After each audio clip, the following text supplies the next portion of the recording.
শুরু হলো মাসব্যাপী অমর ২১শে বইমেলা। বিকেলে বাঙালির প্রাণের এই মেলার উদ্বোধন করেন প্রধান উপদেষ্টা ডক্টর মোহাম্মদ ইউনূস। পদক তুলে দেন এই বছরের বাংলা একাডেমি সাহিত্য পুরস্কার প্রাপ্তদের। এ সময় গণ অভ্যুত্থানে শহীদদের রক্তের মর্যাদা দিতে নতুনভাবে দেশ গড়ার তাগিদ দেন প্রধান উপদেষ্টা।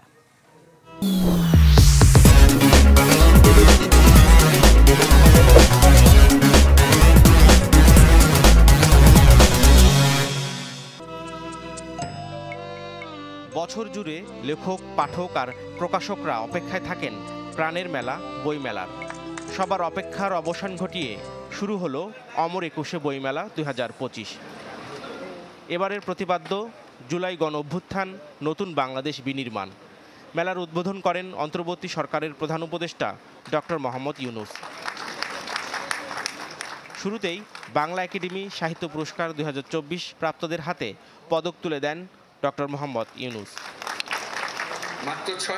উদ্বোধনী বক্তব্যে প্রধান উপদেষ্টা গভীর শ্রদ্ধায় স্মরণ করেন জুলাই ছাত্র জনতার অভ্যুত্থানে শহীদদের, যাদের রক্তের বিনিময়ে নতুন বাংলাদেশের স্বপ্ন দেখছে জাতি।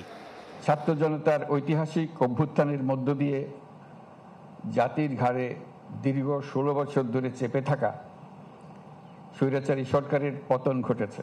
আমাদের সাহসী তরুণদের এই অভূতপূর্ব আত্মত্যাগ বিশ্বকে চমকে দিয়েছে। এই বিজয়ের মাধ্যমে এসছে নতুন বাংলাদেশ গড়ার ইস্পাত কঠোর প্রতিজ্ঞা। প্রধান উপদেষ্টা বইমেলাকে জাতীয় জীবনের অবিচ্ছেদ্য অংশ হিসেবে উল্লেখ করেন। বাংলা একাডেমিকে আহ্বান জানান প্রতি বছর বিষয়ভিত্তিক সেরা লেখক স্বীকৃতির।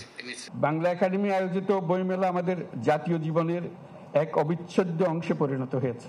গুণগত প্রতিযোগিতা সৃষ্টি করার জন্য এবং আগ্রহ বাড়ানোর জন্য প্রতি বছর বিষয়ভিত্তিক সেরা লেখক স্বীকৃতির আয়োজন করলে লেখকরা এই স্বীকৃতি পাওয়ার জন্য এবং সেরা লেখকরা সেরা প্রকাশক পাওয়ার জন্য অনেক সহায়ক হবে।